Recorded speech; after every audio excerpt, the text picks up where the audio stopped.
Placing a dental implant may take one appointment, but completing the entire treatment usually involves several different stages.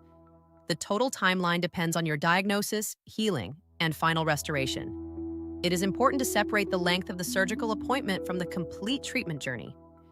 The appointment is only one stage. Biological healing takes considerably longer. Treatment begins with examination and diagnostic planning. The dentist evaluates the teeth, gums, bite, jawbone, medical history, and the type of restoration required. Some patients can proceed directly to implant placement. Others may need tooth extraction, gum treatment, bone grafting, or sinus augmentation. These additional procedures can extend the total timeline. The implant is placed according to the clinical plan.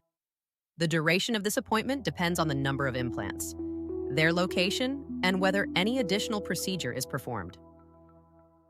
Initial soreness, swelling, or bruising may occur after surgery and should gradually improve. Soft tissue recovery and the patient's return to normal activities are different from complete bone integration.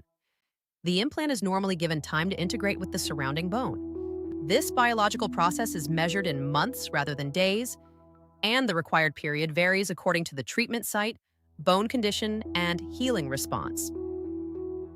When the implant is ready for restoration, a digital scan or impression is taken. The abutment and final crown are then prepared, fitted, and checked for bite, contact, comfort, and appearance. A straightforward case may progress from implant placement to the final crown after a healing period. When bone grafting or another preparatory treatment is required, the total process may take several months longer. International patients may complete treatment over separate visits, with healing taking place between them. The number of trips and length of stay depend on the clinical plan and should not be assumed before assessment.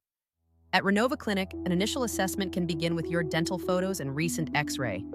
The final treatment stages, travel schedule, and expected timeline are confirmed after clinical examination and appropriate imaging.